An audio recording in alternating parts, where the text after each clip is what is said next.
Hey, we're here at the workbench, going to talk a little bit about some swim jigs, and Matt is from the Middle Fresh region. You mention swim jigs and jigs all the time in your reports. What do you like about jig fishing so much? Well, first off, I feel like anytime I can be throwing a jig, my chances of catching a big bass go way up. So it's a big fish bait for you. It's a big fish bait, no doubt. And what other things do you like about them? They're extremely versatile. You know, you've got jigs of all different types, as you can see here, from swim jigs to football jigs, flipping, casting, little miniature jigs.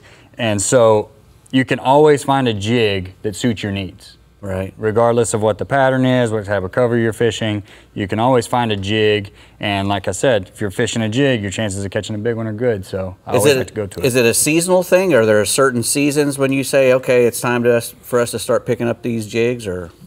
Well, you can certainly use them year round. However, I do tend to lean more towards a jig in the colder months, something big and bulky. And then also in the summer months, so kind of a dead of winter, dead of summer, they tend to shine, I feel like. That's just my personal preference, but you can absolutely throw a jig anytime. And I noticed that you've got different kind of trailers on here. Are they a seasonal thing too, or is it just a personal preference, or is it you try to match the hatch? What's going on with all those? Absolutely, matching the hatch is always a good deal.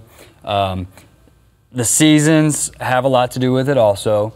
You know, in the fall, you've got a little bit of a shad push into the pockets and into the, the backs of the creeks. So that's where like your swim jigs with the swim bait trailers come in handy. Little paddle tails and whatnot. Yeah, awesome, yeah. And then also with the fall pattern, as it gets colder, the crawfish get more active. And so that's where your crawfish trailers come into play, especially when you're flipping around stumps and rocks and things like that.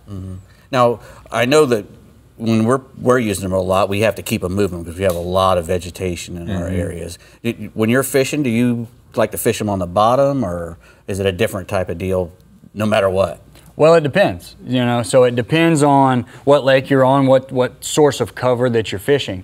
If you're in a lake with a lot of grass, like a lot of the lakes in the Texas, so you're gonna wanna throw something like a swim jig, where you can swim that thing right over the top of that grass. And you get that reaction bite of those fish coming out of the grass. What did you call that thing? The four-wheel drive jig? Yeah, the four-wheel drive jig. Goes you can through throw everything. It anywhere. You That's can throw what it I in like the bushes. You can throw it in the grass. Yeah, it shoots right through all the lily pads and sticks and stems, and as soon as it clears, you drag it through a big pile of stuff. As soon as it gets to the other side, pow! That's when it gets nailed. That's a lot of times, really you can also see them coming after it. You see the mouth coming up behind it. It's so awesome. Right. Now, I see that you have different shape heads and stuff. I know that all the swim jigs have pretty much a pointy head or a triangular head to pierce through the cover. But I see you got one over there, that football head jig. What's up with that? Right. So the football jig I classify it as a dragging jig, right? So it's one that you're going to want to,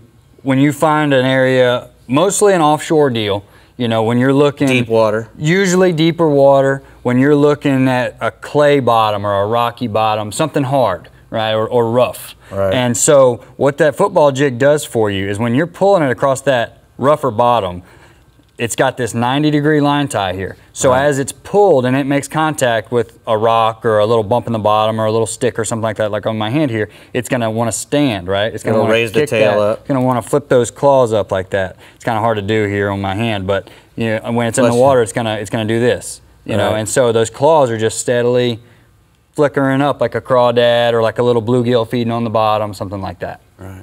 Well, there you go. If you want to catch out, go out and catch you a great big bass, start throwing a jig. I know that I missed a giant one the day before you got here, and I even sent you I had to send him an email and say, hey man, you wouldn't believe the giant that I lost in my backyard. Happens to me quite often now.